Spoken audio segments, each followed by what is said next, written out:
Do it. Let's do it. What's going on, everybody? Wilson here, your spiritual hype man. Super happy to be back. I'm happy you guys are back listening to another episode. Today we got our good friend here, Peta. Say what's up, Peta. What's up? What's up, man? I'm happy to be here, man. Hey, thanks for coming in and being part of the show. We connected through Jess, so shout out to Jess. Yeah. And just let's just kind of get into it a little bit. Like, give us a little bit of your background, what you're doing now, and then would love to really dive into some of the things that we were talking about. Yeah, I mean, my background, I'm a sportswear designer, creative artist. I've been drawing on freaking desk, clothing, walls for like forever, man, since I was like 13. And was really just trying to find a way to monetize my passion, and my outlet was through, sportswear. So was doing that since 2006. Pivoted a Cool. few times with the business, and really started doing more sportswear uniforms and one-off collections. It's like since 2014. So yeah, Yeah, man, fantastic. entrepreneur, serial entrepreneur. Yeah, we share that, man. We share that for sure. It's pretty amazing. So what do you have now? Like what's going on now? Take us to the present now, and then we'll kind of retrace a little back. Yeah. So right now we started doing um watch parties. So we have a collection called the neighborhood collection. So like right behind me we have some neighborhood shorts that's themed around the Celtics, and celebrating the C's, but being hyper focused on that. So a lot of the folks, when you go to an arena, the people that fill the seats are people from the actual community. And when they win, we all come out and celebrate. So really, it was just like creating merch for fans, for super fans, really. Yeah. So right now, we're doing a Celtics watch party for the second round of the playoffs. Now Nice. they're playing Orlando right now. Nice. Nice. Okay. Yeah. Yeah. Yeah. So yeah, we've been doing a lot of watch parties this year, and it's just been a great environment for folks who are Celtics fans. And outside of that, we have the pop-ups as well, so we get to sell some of the merch to the folks that attend these watch parties. Cool. So on a macro level, like why do you think the watch parties are so are as successful as they are right now? Is it like, I guess I got my thought is like the whole bringing the community, right? Like the whole community aspect of people getting together behind Yeah, something.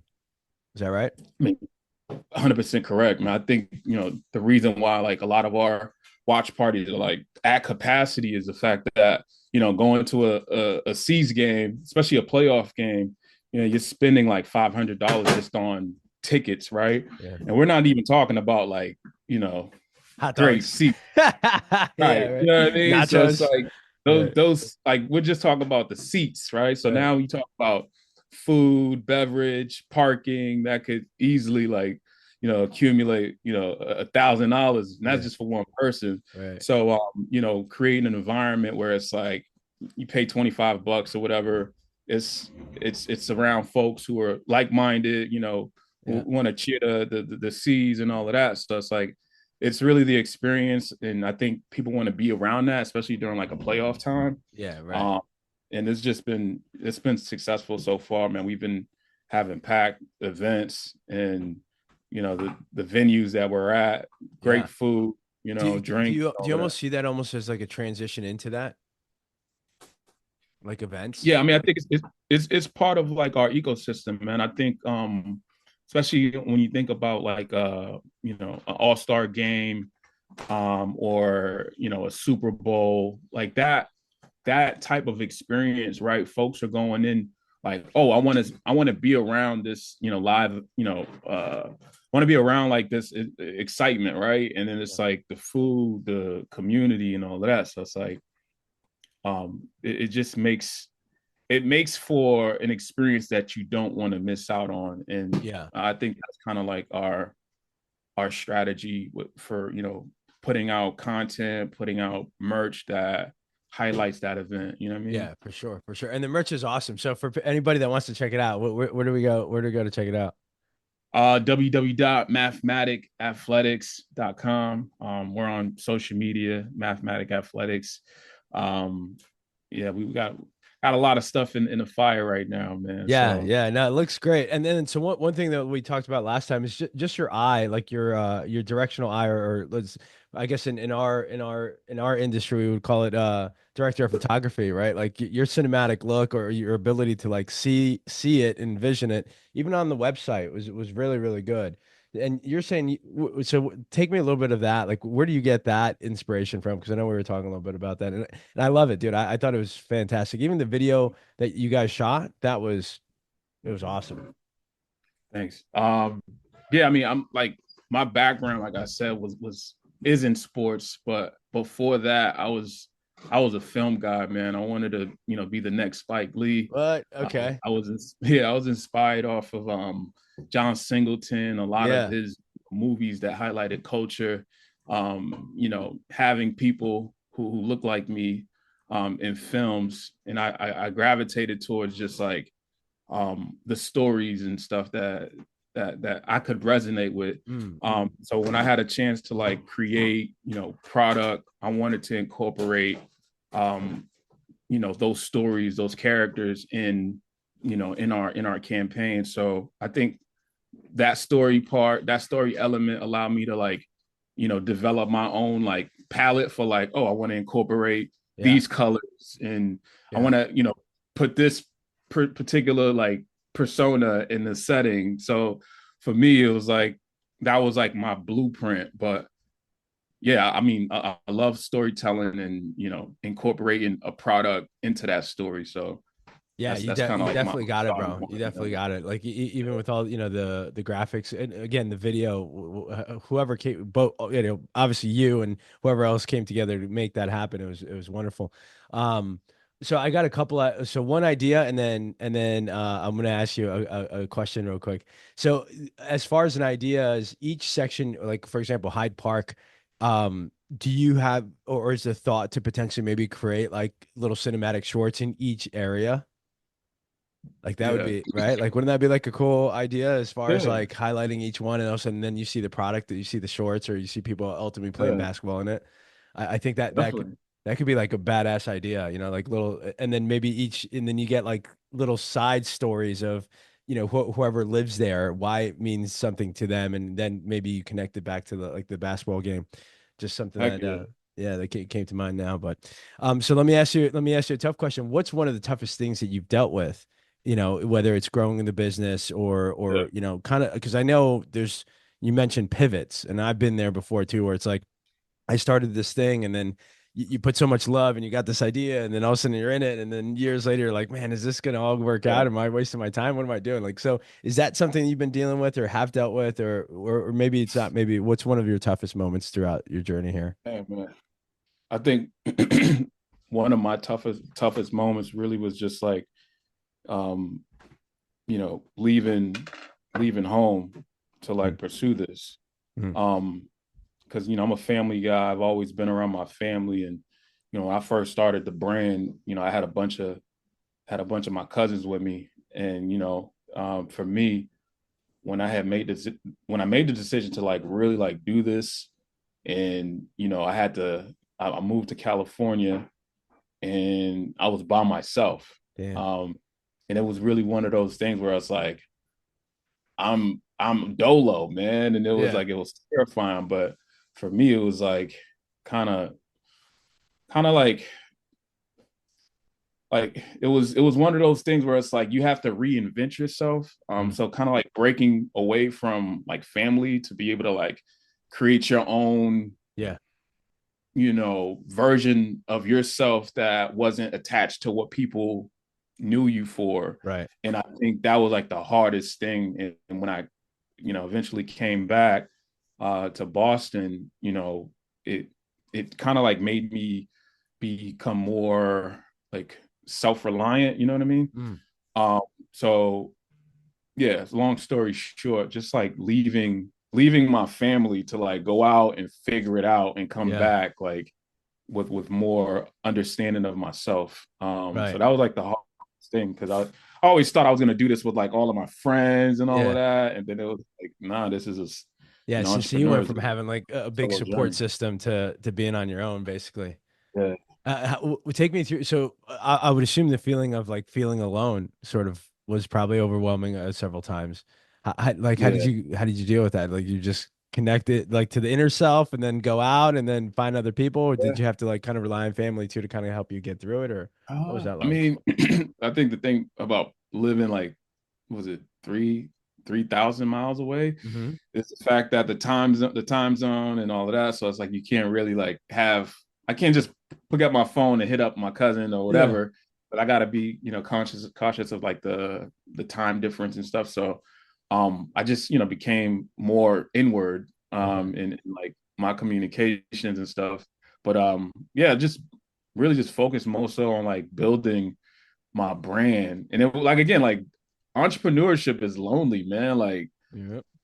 you know what I'm saying? Like it's not what like social media normally like depicts it as like, oh, I closed a deal, like Yeah. I'm going out with my friends and all of that. It's Yeah. like, nah, it's a lot of boring stuff and Yeah, it was tedious work that you got to yeah, keep, and sometimes it can become overwhelming as far as like all these things that you got to get done as far, on the list. yeah, Um, what, like while you're talking about like being 3,000 miles away from family and then really being going inward, I feel like, that is, I would say like it's an absolute, I think it's needed, right? Especially for the artist or for so like I feel maybe for everybody in terms of like as the human being, but I feel mhm, especially for the artist because I feel like when there is less distraction about all these other things, there's these levels of like growth, I feel, right? Because like yeah, I would believe that like what you left with and what you came back as far as the artist and everything that you put together for your for your line and your brand,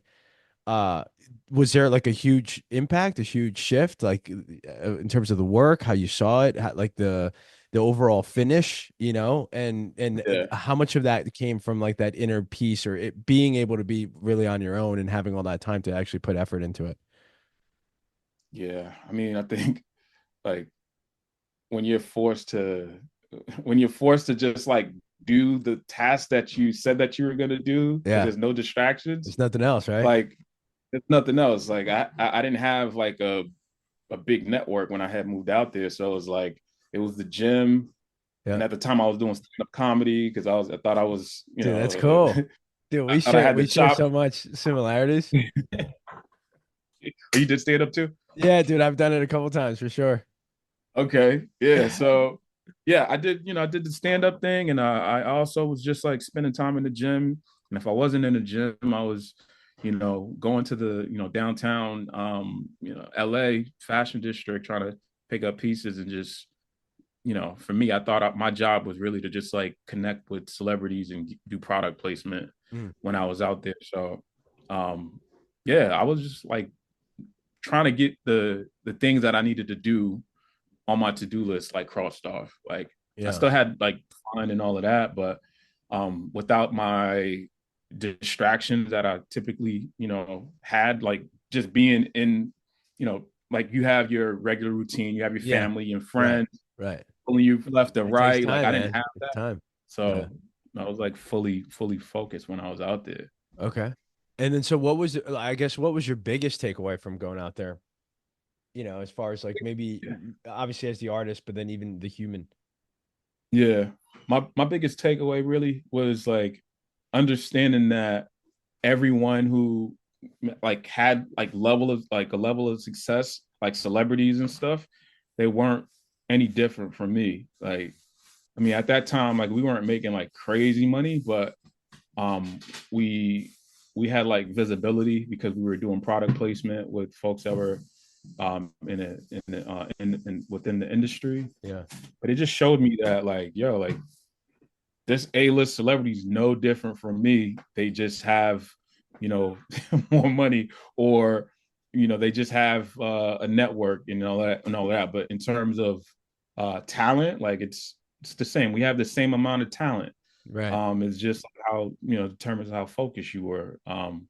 But yeah, like that was my biggest takeaway. It gave me a lot of confidence in myself because I had gone out there by myself, survived LA, right? I wasn't Yeah. homeless or anything like that. Yeah, right. I had a job, you know what I mean? So it wasn't like, I was hella proud of myself because I was like, yo, I'm gonna move to California. I don't know anybody, and You I just made did it it. work. You You know what just I'm did it. saying? So Yeah, actually, let's talk a little bit about that. So what made you, what was the drive? Like, all right. So for people that are maybe new to listening, because I'm sure people are going to listen because of you, right? As far as the nothing changes mentality or the philosophy around it is, we find ourselves in these outcomes or these situations that we may not be happy with, right? Our end goal, as I feel like the human, is to satisfy the need to feel loved, to feel good, to feel, like included, right? Like supported. yeah, And then there's these certain situations throughout our life that we come to these outcomes that we don't feel that way or something's off. And so that means to us that there's something off between our decisions that we made, the outcomes that we're in, and then how do we change them?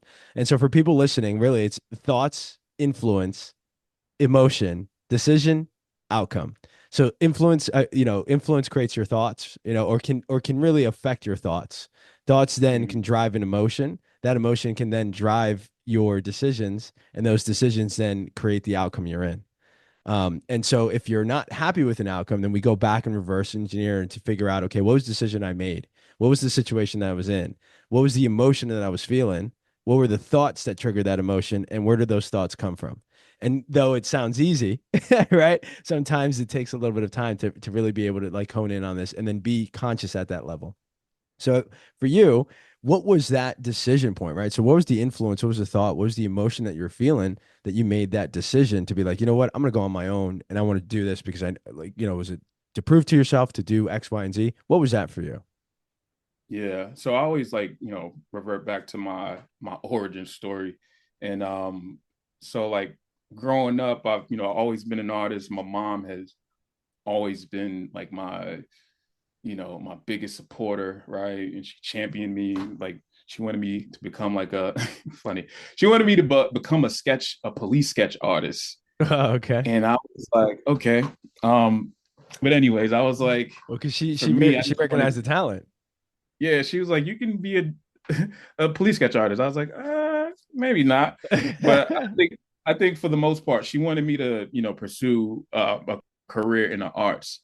And so 2006, when my mom passed away, I, was trying to make sense of her passing. Mm, And I used art for my way of therapy. So, I basically dedicated my life to like just pursuing the arts, right? And doing as much as I can to like honor her legacy through art.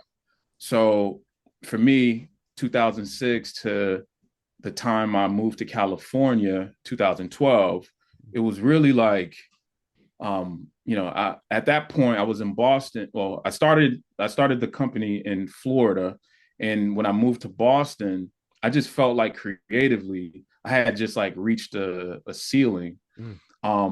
At the time, I was working security at New Balance, and a lot of my education and learning was just like asking questions to from folks who worked in departments that I was like, oh, this is a cool marketing department or manufacturing.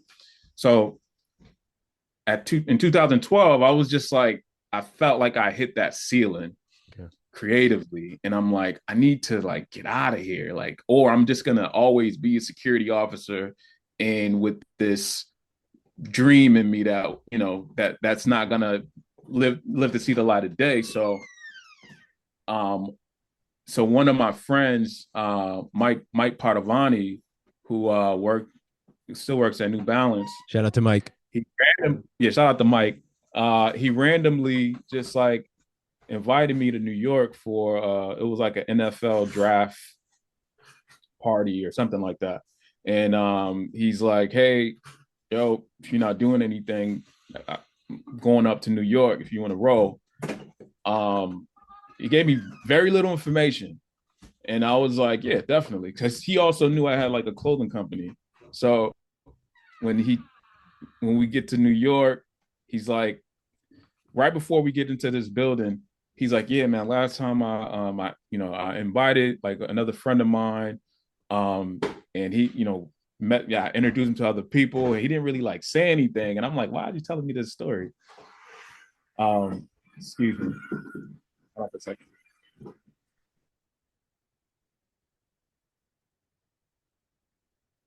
While we while we wait for Peta, he's actually just got to handle a little something real quick. But yeah, this is what a great story, huh? What a great story. All right, so we're up in New York.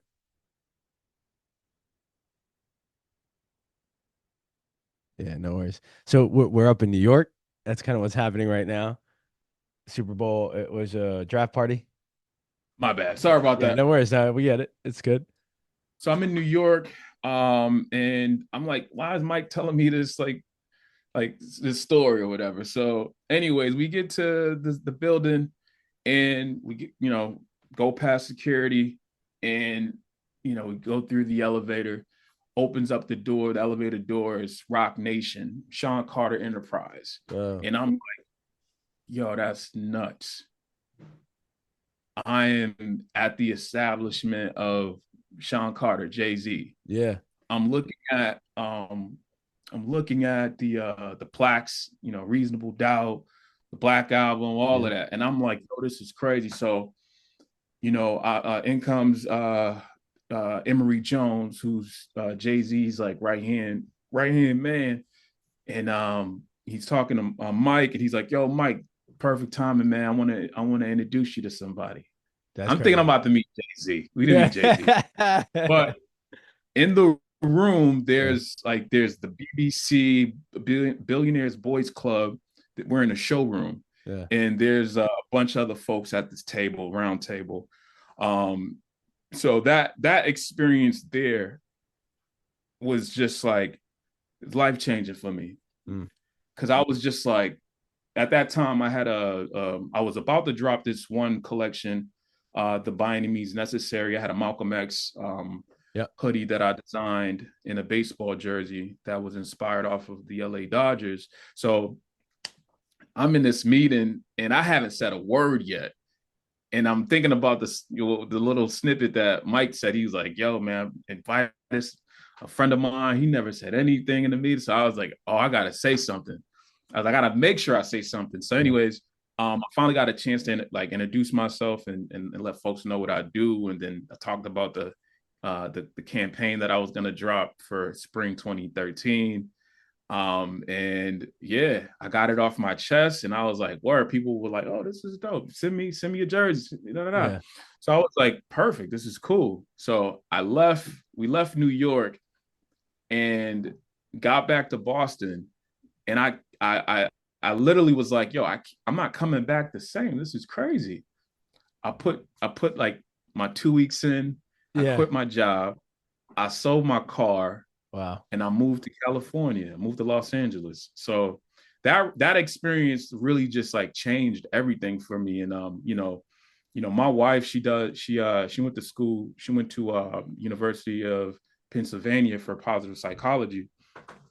And I always thought of myself like as like a positive guy. Mm, And I never had like the actual terminology to like talk about how my thought process was. And mm. when my wife ended up, going to uh UPenn, like that's when I kind of like, oh, this is what positive psychology is like. And She broke it down. she broke it down, and then I understood like self actualization. So and self actualization really, like, if once you like master the first step, which is like security, safety, psychological safety, and all of that, once you master that, then the next level up, you're able to like really like achieve the next thing. And self actualization at the very top is your ideal self. So my whole thought process whenever I was like working security or whatever, right, because I worked overnight, I would like dig into these like positive psychology like books or articles, and really just like I would talk to myself in the future tense. Mm. So like all of my moves was really like talking from a standpoint or a perspective of me in the future. This is what I would do, the future version of me, because we always think of ourselves like, oh, a lot better than what we are currently at. Yeah, Oh, I right. have more money in the future, Yep. or I have XYZ in the future. So my whole time when I was in California, I was talking and writing to myself as if I was already like successful. Mm. You know what I'm saying? So Yeah, like the 100%. advice that I'm I'm I'm giving to myself is from that standpoint of, oh, this is Peter like 15, 20 years in the future writing about the steps that I've achieved or whatever that I took to achieve to where I got. And Yeah. I'm also reading books about people who are already like successful. So I'm using what they're talking about too. You know what I mean? Yeah. Yeah. It's like So it's yeah. like the Transformer movie where they scan, like when they scan and then all of a sudden it becomes part of them. You know, Yeah. I sort of see it that way as far as, and again, that goes to influence. And the great part is that you have that sort of self awareness of it, right? Some people don't. Some people it takes them a little bit of time to get there. Do you believe that that was part of mom as well, growing up with mom and the way that she was, and how she sort of pushed you and Yeah. whatever that growing Yeah. up was? My mom did a great job of identifying like what each kid was skilled at. Mm, My I have four other siblings. And she poured into each one of us like what we needed. Like she mm, wasn't like, "Oh, Peter, I want you to be, this professor or yeah, engineer or whatever." Like she knew what I was great at, and she like doubled down on that basically. Like, and same thing for my sister, who incredible writer. And she poured into that. Like she was more into the writing and storytelling through food and all of that. So like she made us like she gave us a great foundation for just like knowing who we were and all of that. So yeah. yeah. That's insane. Okay, so let's kind of do a recap. So you went all in after you got the, and again, whether it's friends or influence, or sometimes you're just in the right position. You put yourself in the right position. How'd you meet Mike? Because Mike was the one that said, "Hey, come with me." You went, you saw you like saw all of this amazingness. Where you're like, "Wow, this is pretty cool." And then you met Yeah. people, and you were like, "Well, these are just other human beings, just like me. I can do it too." And then you came Yeah. back and you were like, all right, I'm selling my car. I'm putting my 2 weeks in and I'm going to go get this. That's really what happened, right? How'd you Yeah. mean Mike? He was, Yeah. oh, So he was working. all of this is like serendipitous, man. Like I I was working at a where was I working? I was working at a car rental spot in Logan Airport, and I ended up getting fired, and I was like, all right, I gotta find something. So I ended up applying for a security role, and they just like placed me anywhere in Boston. And Mm, then when I found out that I was getting placed at 10 Guest Street, um, like the day of, I'm driving and I'm like, oh snap, this is New Balance, like the billion-dollar sneaker brand. yeah. And yeah, so it was like serendipitous, man. I didn't like I wasn't Yeah. strategically You were like like, planning how I'm gonna work. right, So it was like, I had just started the clothing company, and here I am at a freaking sportswear brand. right. And I was there for 4 years, and I'm at the front Learning. desk, so I'm learning who's who, and really just like figuring out like, oh snap, like this is the head of marketing. So Mike, being who he was, cool dude who always greeted me. We then started having conversations and stuff like, oh, sports this, hip hop that, you know what I mean, and just I had a friendship from that, and I gave him a few merch from us, and that just started our friendship. Damn.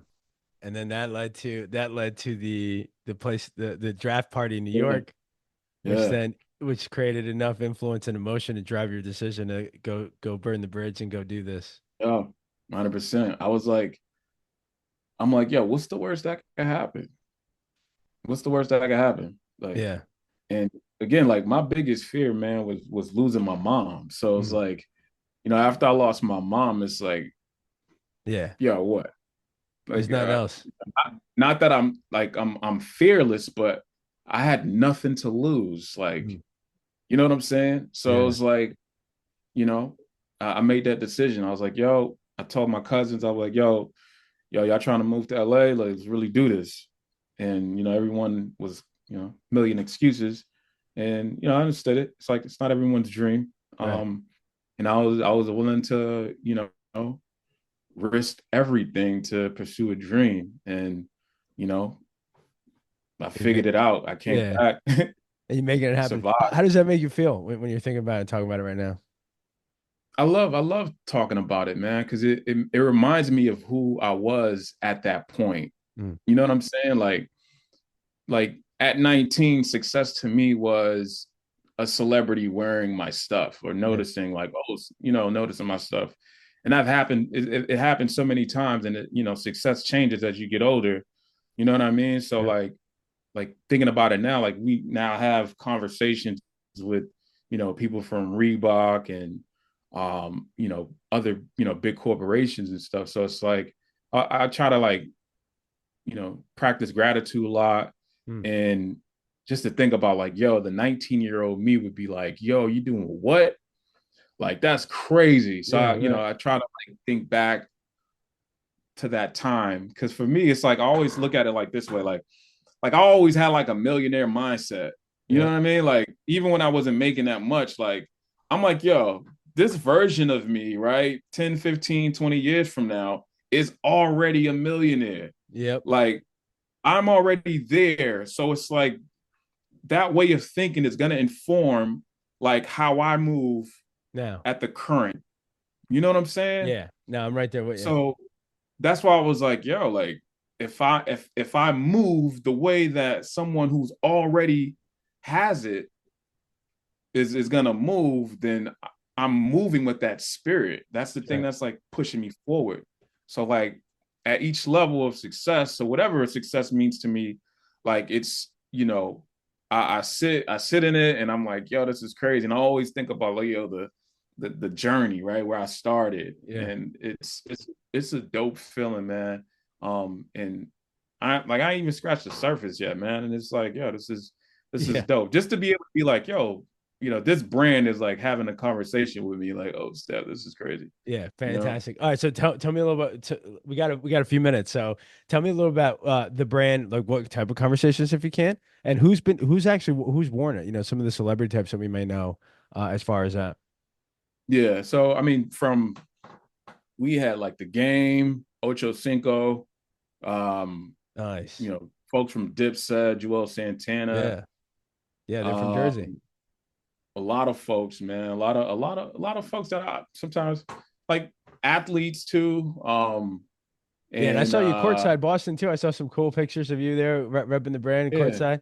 That's awesome, yeah. I bro. mean, Like, I'm trying to, I'm trying to represent, man. So I'm trying to be everywhere. But yeah, like I for me now, like I'm more so focused on the community right now. Like I'd rather highlight the people mm, in the community that's like doing it. You know what I yeah, mean? So like even with our campaigns now, like we keep it 100% authentic. Like we tap in with people who are from yeah, that neighborhood, whether it be an artist or rapper, yeah, whatever creative that's from that neighborhood, and we highlight them. So it's like, you know, basically like sharing our platform to highlight, someone that's already doing what they're doing. You know what I mean? So yeah. It's um evolving. It's like a it's obviously not just the like the shirt or the jersey, but it's evolving into more of a community. Well, yeah. I guess it always was, right? It always was. You just kind of put it on the map, which is cool, Hmm. which is awesome. Let me ask you a question. Do you think mom would be proud? I'm sorry. Do you think mom would be proud? Oh man, I know my mom was like, she would be so proud, man. Like I always think about that. Like, yeah, I know she'd be. Like she was like so much of a clairvoyant type of person. Her name was Claire. So yeah, man, and I don't have kids yet, but you know, I think I understand what she was like trying to do. Mm, Like she sparked like the ambition in me at like 12. You know what I mean? Like yeah, because I wanted to, design sneakers. So she brought me to this spot in Boston, and she literally was trying to pitch these two white guys yeah, like my like a prototype for some sneakers, Wow. and So result. it cost $1,400. You know, mind you, my mom's single parent mom. Yep. You know, very thick Haitian accent. And I just remember hearing her words just like bounce back in the room, like, you know, just very proud of like whatever I was like showing. And I was 12, 13. So like I remember that. You know what That's I'm huge. saying? So like I know she'd be extremely proud, you know. So and that's what I do it for, man. Like I still want to keep her memory alive, and I feel like, you know, by doing that, like I am making her proud, and I think it's like also like finding happiness because I'm like when I'm designing, I'm in my flow state. Yep. Yeah. You know what I'm saying? Yeah. So it's so dope, and I think, you know, she already knew what she was trying to do. It was like which was to inspire, Inspire. and Yeah. what She was influence 001. yeah, Yeah. 100%. Yeah, That's awesome, bro. That's awesome. yeah. I'm happy. I can feel your feeling. So it makes me feel Yeah. really good that that's, you know, it all comes back full circle in terms of that. Yeah. All right. So we got a few minutes here. Let's if anyone is I guess, you know, there's a lot. So I feel like there's a lot. I think the support, right? Obviously, having a parent and or family. We also talked about being able to go away. I feel like sometimes that's also important where you're sort of in this routine, but once you break the routine, I think there's levels of change that or levels of perspective that can help you move Mhm. to that change, which I think you know you went in terms of that California trip. Also, you know, I also feel like as far as you as a personality, having the ability to be a good human being that um can foster relationships. So fostering the relationship with Mike gave you the option and the opportunity to then get into this next situation that affected your thought process. So like I can do this too, and then also which led you to that next level, and then you just kept going, bro, which is amazing. So if there's anything that you know for people that may have gone through it, whether it is maybe you know the loss of a parent or going through it or the tough times of business, what's one thing that you would say to them? I would say find your why. Mm. Like I think for me, like my why was like wanting to keep my mom's memory alive Oh, that's and beautiful. doing something that I know she would want me to like continue to do because it made me happy. Mm. You know what I mean? So Yep. like finding your why and really just like Yeah, I love not it. stopping. Yeah, because once you stop, then then the journey's over. Yeah, Yeah, right. Dude, that's fantastic, guys. Thank you so much. Thanks for being part of the show, man. And you know what? I'd love to do an episode two if we can follow up at some point, maybe in a couple let's weeks, see do where it. you're at. That'd be cool. I feel like we can definitely talk a little bit more. Everybody out there, thanks for listening. And remember, don't forget, nothing changes until you do. We'll see you guys again in the next one. Peace.